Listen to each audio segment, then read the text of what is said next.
জলজান্ত মিথ্যা কথা এটা। এদেশের শয়তান পর্যন্ত জানে যে নির্বাচন 15.5 বছরে হয়নি। কথা বলেন না কেন? সুতরাং এই মিথ্যা আমি আশা করবো একটা হাসি মানুষ এটা যেন আর না ছড়ান।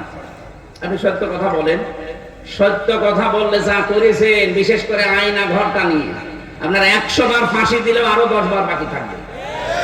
কারণ আমি তো অন্তত মিনিটাই ছিলাম, ছোটটা, বড়টার খবর আমি জানি না, শুনেছিলাম। আমার সাথে যারা জেলে ছিল ওরা কেউ 4 বছর 5 বছর 8 বছর ওই ঘরে থেকে তারপরে আমার কাছে শুনেছিলাম যে কি কষ্ট দিয়েছে মানুষকে।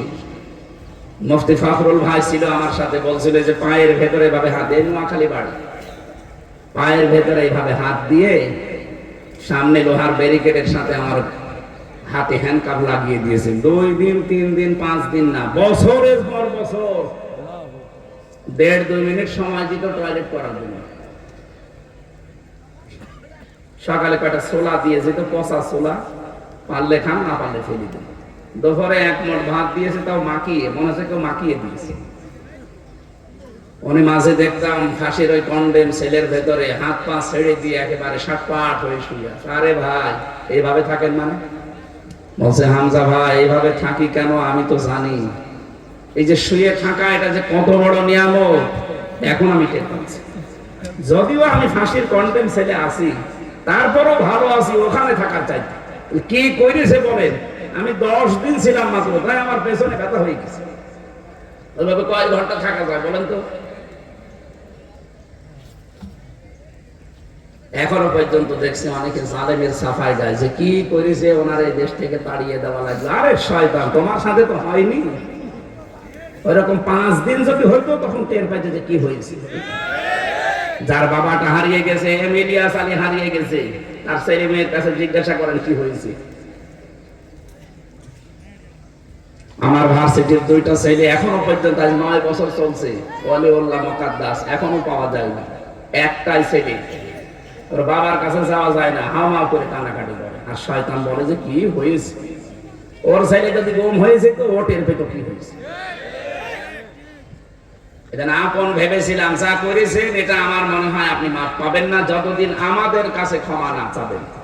কারণ মাপ পাওয়ার সিস্টেম হচ্ছে অপরাধ যার কাছে, স্বীকার করবেন তার কাছে। এটা করলে মাফ হয়। আপনি অপরাধ করলেন আমার কাছে আর মাফ চাচ্ছেন আল্লাহর কাছে, হবে? বলেন। এই জন্য এই সিস্টেম পাল্টাবেন। আপনি অপরাধ করেন একজনের কাছে, মাফ চান আর একজনের কাছে না। এখন থেকে এই 15.5 বছরে যারা অপরাধ করেছেন এই বাংলার মানুষের কাছে, যার যার কাছে করেছেন তার কাছে আপনি যে অপরাধ স্বীকার করবেন যে ভাই আপনার জন্য, আপনি আমার কারণে এই 15.5 বছর ব্যবসা করতে পারেননি, কোন উপরের চেয়ারে উঠবেন, উঠতে পারেননি। এই কথা বলছেন এখানে। মিথ্যা মামলা দিয়েছেন আপনি আমার নামে, মিথ্যা সাক্ষী দিয়েছেন, বললাম থাক বসেন। মিথ্যা সাক্ষী দিয়েছেন, গুম করেছেন, খুন করেছেন, আয়না ঘরে রেখে দিয়েছেন। আমি 14 বছরের মানুষের তালিকা জানি, 14 বছর পড়ি আছে, দুনিয়ায় কেউ জানে না। এই যে নখ হয়ে গেছে বড় বড়, ওরা এইভাবে খুশিয়ে খুশিয়ে লিখে রাখতো দেওয়ালের সাথে, ছোট ছোট ভাঙা ভাঙা অক্ষর, যে ভাই এই নাম্বারটা কেউ যদি বাইরে যেতে পারে কিছু জানাবেন যে আমি বেশি আছি। টের পাচ্ছেন কি হয়েছে? আর এখন মোবাইলে স্ট্যাটাস দেন যে কি হয়েছে, কি হয়েছে, তোর দাঁত পেয়ে কানের নিচে 2টা থাপ্পড় দেওয়া হবে। জালেমের সাফাইটা এখনো পর্যন্ত।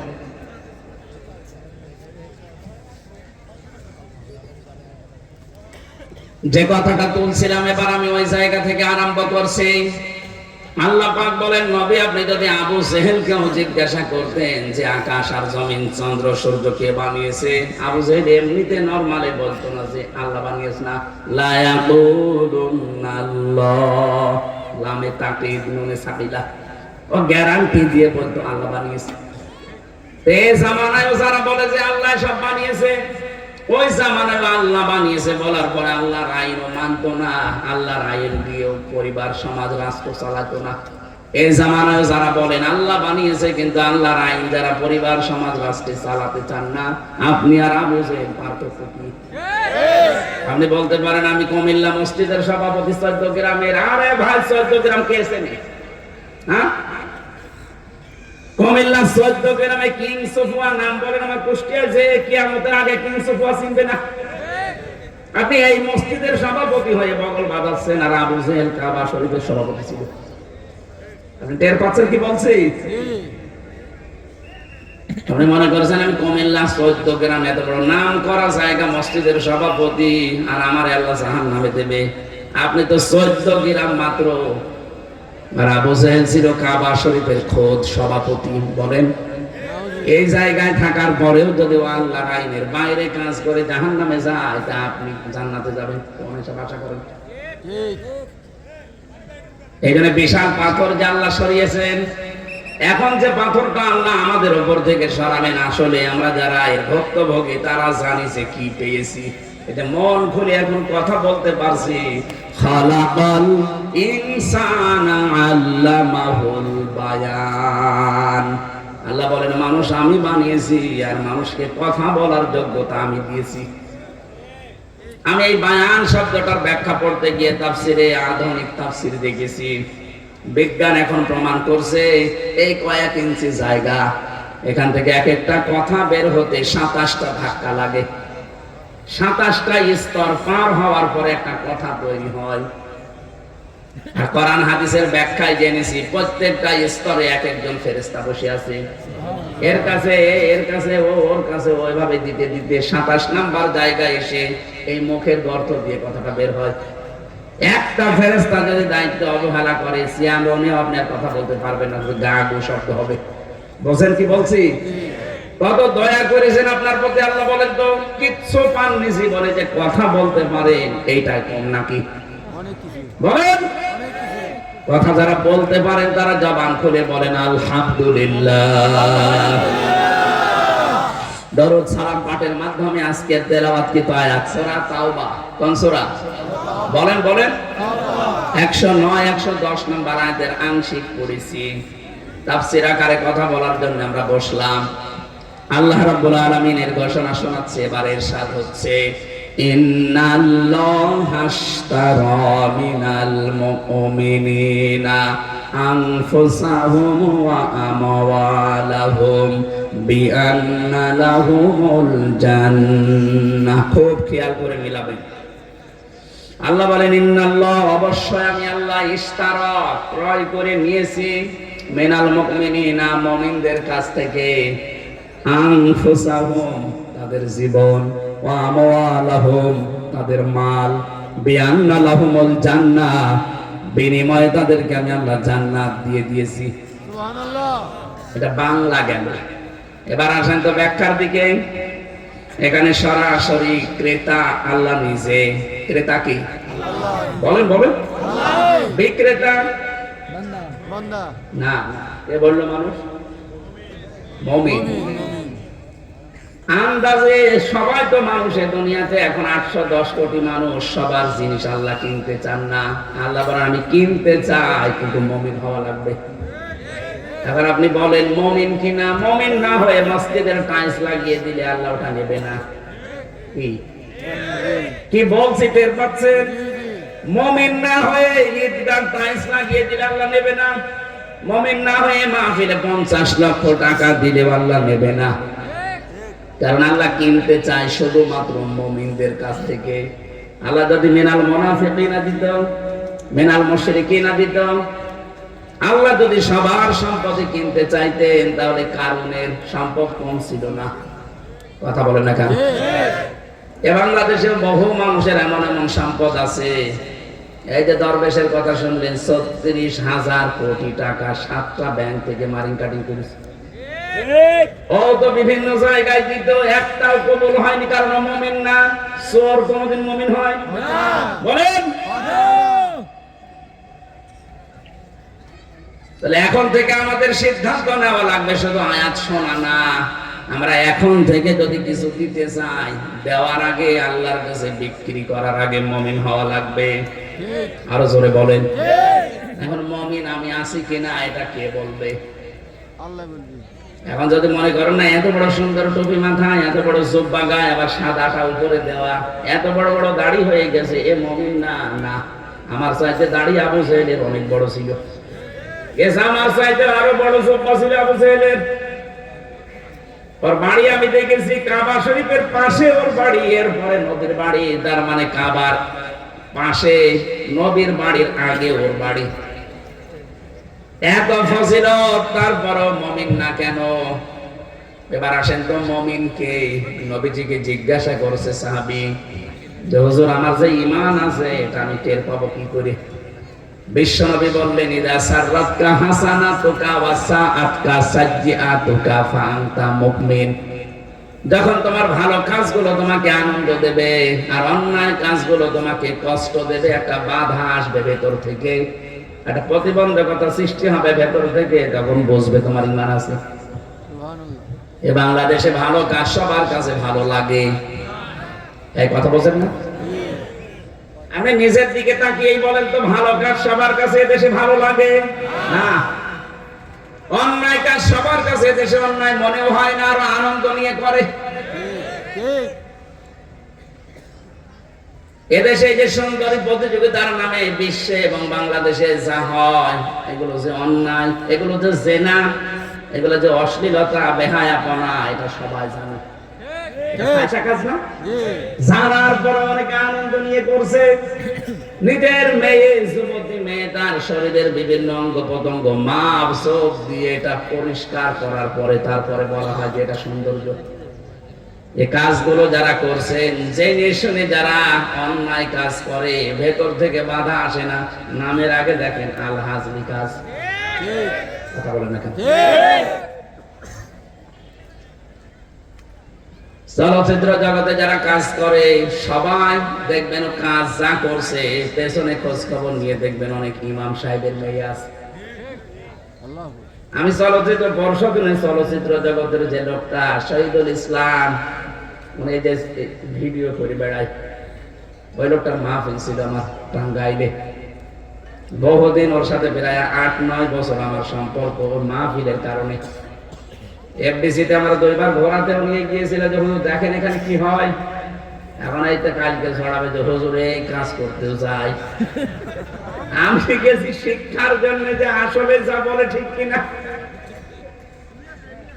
কত ইমাম সাহেবের মেয়ে পর্যন্ত আজ নাটক করছে, নোবেল নাটক, সিনেমা, থিয়েটার, কথা বলেন ঠিক কিনা?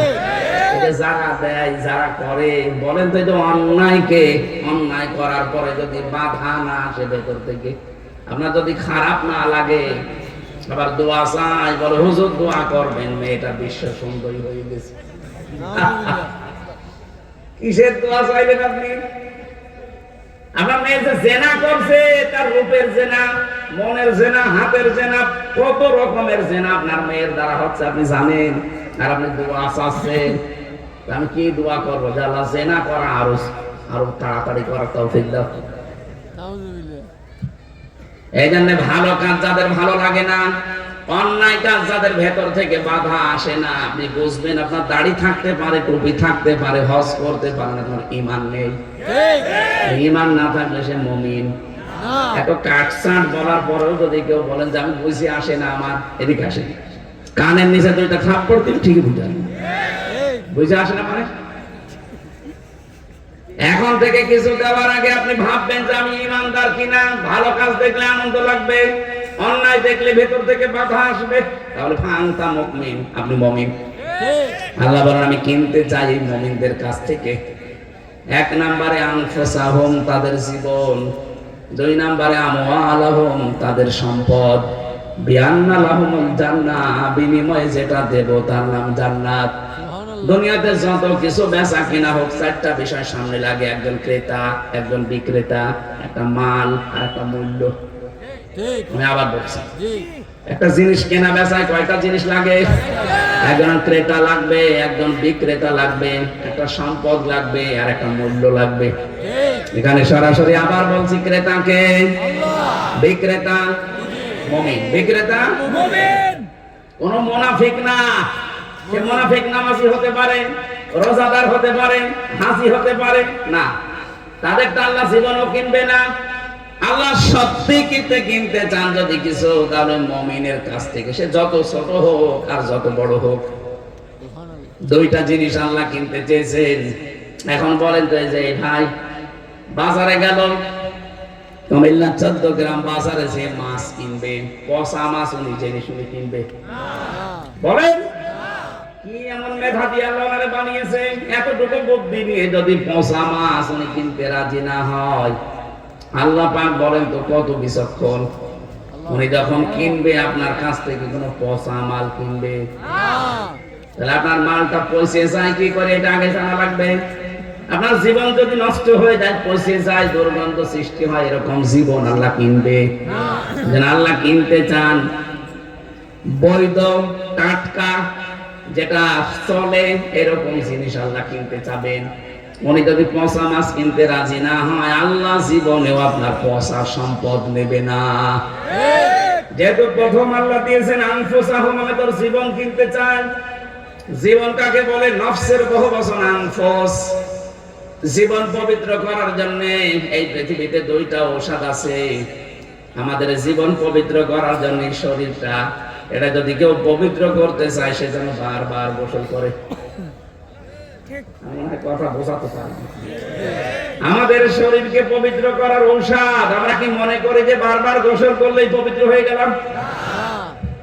এটা পবিত্র করার জন্য শিরক থেকে, বেদাত থেকে, এই সমস্ত বিষয়গুলো থেকে যদি আপনার বিশ্বাস, আপনার ঈমান, আপনার আকীদা, আপনার শরীর, আপনার পোশাক, আপনার কর্মজীবন যেটা আছে প্র্যাকটিক্যাল লাইফ, পুরাটা যদি পবিত্র করতে পারেন, আল্লাহ পাক একটা ঘোষণা দিয়েছেন সূরা নাহাল 14 নম্বর পারা 9 নম্বর পৃষ্ঠা 13 নম্বর লাইনের 32 নম্বর আয়াতে আছে, আল্লাযীনা তাতাওয়াফাহুমুল মালাইকাতু তাইয়্যিবিনা ইয়াকুলুনা সালামুন আলাইকুম উদখুলুল জান্নাতা বিমা কুনতুম তা'মালুন। বলেন আল্লাহু আকবার। আল্লাহ পাক বলেন এরকম পবিত্র সম্পদ, পবিত্র জীবন যখনই আছাড় খেয়ে মরণের বিছানায় পড়বে, আমার আল্লাহর ফেরেশতা আসবে রহমতের, ডাক দিয়ে বলবে, হে আল্লাহর বান্দা, জীবনকে পবিত্র করার জন্য বহু চেষ্টা চালিয়েছো, কত হারাম ইনকাম করার সমর্থ নাগালে ছিল, এরপরও তুমি করো নাই। তোমার জীবন যেন পবিত্র থাকে, তোমার পোশাক যেন পবিত্র থাকে, তোমার ঈমান, আকীদা, বিশ্বাস এগুলো যেন পবিত্র থাকে। বহু কষ্ট করেছো দুনিয়ায়। ইয়াকুলুনা সালাম, শান্তি তোমার উপরে, উদখুলুল জান্নাহ, ওই যে প্রবেশ করো জান্নাত দেখা যাচ্ছে, বিমা কুনতুম তা'মালুন, কারণ এই কাজগুলোর প্রতিদান আল্লাহ আজকে তোমাকে দেবে। কুমিল্লাবাসী, সত্যি আমি আমার ঈমান থেকে বলছি, দুনিয়ার জীবনটা কিন্তু সত্যি সত্যি ধোঁকা। এই ধোঁকার পেছনে পড়ে অন্যের মুখে হাসি ফোটাতে গিয়ে যেন কোনো হারাম কাজে আমরা পা না বাড়াই। আর যারা বৈধ ইনকাম যতটুকু সমর্থ আছে ওইটা বাদ দিয়ে অবৈধ পথে যারা পা বাড়াচ্ছেন, কি আপনার উদ্দেশ্য বলেন তো? যা উপায় করেছেন সব আপনি খেতে পারবেন? আপনার উদ্দেশ্য এগুলো দিয়ে আমার স্ত্রী, আমার ছেলে মেয়ে, আমার মা বাবা আরো বেশি আরামে থাকবে, হাসি খুশি থাকবে, আরো শান্তিতে থাকবে নাকি? বলেন বলেন, এইটাই তো আপনার উদ্দেশ্য। এই জন্য তো বাবা শাহজালাল সব হালাল করছেন। এটা এখনই যদি চোখ বন্ধ হয়ে যায়, এখন চোখ বন্ধ হয়ে গেলে যে স্ত্রীর কারণে আপনি বৈধ অবৈধ দেখা দেখি করেননি, তবে যদি বলা হয় আপনার স্বামী মারা গেছে, এই খাটের উপরে আপনি আছেন, এর খাটের নিচে ওরে মাটি দেওয়া হবে, জীবনও আপনার বউ রাজি হবে না। মাটি দিয়ে এখানে ভূত আসবে, জিন আসবে, দেখে তখন বাধা দেবে কে? ওরে নিয়ে গোরস্থানে দিয়ে দেন। অথচ এই বাড়ির জন্য আপনি বৈধ অবৈধ দেখেননি। আমি তো বাস্তব কথা বলছি। এই পৃথিবীতে যদি কেউ মারা যায় আর 200 বছর পরে যদি এই কুমিল্লায় ঘুরে আসে, মাত্র 200, কত বলেন বলেন, 200 বছর পরে যদি আসেন, ওই সময় যারা এই কুমিল্লায় বাস করবে তাদের আপনি চেনেন না, তারাও আপনাকে বলেন না কেন? আপনি যদি কিং সুফমা এসে এই 14 গ্রামে নিজের এই 2 তলা বাড়িতে এসে বলেন যে এই বাড়ি কিন্তু আমি বানিয়েছিলাম, ওই সময় যারা ছিল তারা আপনার দাঁত খুলে ফেলবে। মনটানি করেন আপনি? আমি তো লেখাপড়া শিক্ষা দীক্ষায় চাই হয়েছি, আমার বিশ্ববিদ্যালয় পর্যন্ত অন্তত পড়া শেষ, এরপর আমি 3 পুরুষের পরে আমি আর চিনি না। সত্যি কথা বলছি। আমার বাবা রিয়াজউদ্দিন, এর বাবা জাহান আলী, এর বাবা নমাজ আলী, এরপরে আছি না। এখন তো বলেন তো নমাজ আলীর বাবা যে কি নাম আমি জানি না, সত্যি আমি জানি না। এখন ওই লোকটা যদি এসে বলে কুষ্টিয়াতে যে ভিটা এই 2 তলা বাড়ি আমার, ওর দাঁত মুখ থাকবে কি পারেন আপনি? আপনার মনে হয় থাকার জায়গা নেই, মুরব্বী মানুষ এই জন্য এই কথা বলছেন। ঠিক আছে, ওই মসজিদ আছে, বারান্দায় শুয়ে থাকেন, দিনের বেলা হলে কেটে পড়ে, কথা বলেন না কেন? এই হচ্ছে দুনিয়া। আমি আশা করি কথা বোঝাতে পেরেছি। এটা কি শুধু আমার একার জন্য না, সবার জন্য এরকম হবে? এই জন্য কারো মুখে অবৈধ ভাবে হাসি ফোটাতে অবৈধ পথ বেছে নেবেন না। হ্যাঁ, আপনার এই অবৈধ সম্পদ আপনার ছেলে মেয়ে বউ মা বাবা ভোগ করতে 2 পায়ে খাড়া আছে, কিন্তু একটা অবৈধ কাজ করলে যে গুনাহ হয়, একটা গুনাহ আপনার মা বাবা আপনার সন্তান নেবে না। এরপরও যদি কারো মাথা না খোলে, আমার মনে হয় কোরআন শরীফ দিয়ে হবে না, ওরে বাকারি শরীফ লাগবে। আপনি জীবন দিতে চান আল্লাহর জন্য না, সবার জীবন আল্লাহ দরকার নেই। এটা পবিত্র করা লাগবে আগে শিরক থেকে, বেদাত থেকে। আজ হাজারো বেদাত এই কুমিল্লা, বিশেষ করে কুমিল্লা আর এই ব্রাহ্মণবাড়ি, এই 2 জেলায় বাংলাদেশের সবচেয়ে বেদাত বেশি। আল্লাহর ওলি যত সব এই 2 জেলায়। কি জিকিরের নাম নিয়ে এমন এমন শব্দ দিয়ে জিকির করে, ইয়া আলী বাবা, আল্লাহ বাবা, ফতে বাবা, ওর দাঁত মুখ খুলে ফেলা দরকার। ইসলামটাকে হাসির পাত্র বানিয়ে ফেলেছে। আর এরা আসে, এদেরকে তালে তালে নাচে। পৃথিবীতে 3টা গুনাহ যারা করবে তাদের শাস্তি আল্লাহ ডবল দেবে। এখানে ভার্সিটি পড়া লোক আছে, জিজ্ঞাসা করেন যারা 3টি গুনাহ দুনিয়ায় করবে প্রত্যেকটার শাস্তি ডবল হবে। সূরা ফুরকান 68 নম্বর আয়াত। তার প্রথমটা এই কুমিল্লায় চলে। ওয়াল্লাযীনা লা ইয়াদউনা মা'আল্লাহি ইলাহান আখারা, যারা আল্লাহকে ডাকে পাশাপাশি অন্য কাউকে জুড়ে দেয় তাদের শাস্তি হবে ডবল। আর এটা এই পাশের জেলার এই জেলায় বেশি হয়। আমি সারা বাংলাদেশের কম বেশি প্রায় জেলায় গেছি, না অন্য জেলায় এই সমস্ত নেই। সুন্নিয়তের নাম নিয়ে শয়তানগুলো আন্দাজে জিকির বানিয়েছে, কেল্লা বাবা, ফতে বাবা। আমার মনে হয় ওরে আর বাংলা বললাম না, কি আরম্ভ করেছে বলেন তো। আর ঢুকতে দেন কোন কারণে? এই সমস্ত শয়তানগুলো জোতা দিয়ে পিটাবে, কারণ নিজেরা জাহান্নামে যাচ্ছে, আপনাকে নিয়ে যাচ্ছে। কথা ভুল বললে যাচ্ছে বেজাত না। মা'আল্লাহি ইলাহান আখার, হ্যাঁ মা'আল্লাহ, আল্লাহর সাথে অন্য কাউকে যারা ডাকে, কোথায় পেয়েছে? এই কেল্লা বাবা, ফতে বাবা বলেন আপনি?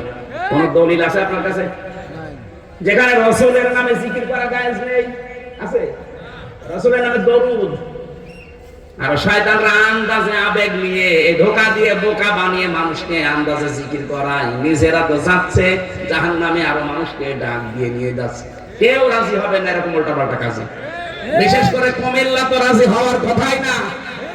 বাংলাদেশের সবচেয়ে আলেমও বেশি, এখানে বেদাতও বেশি চলছে।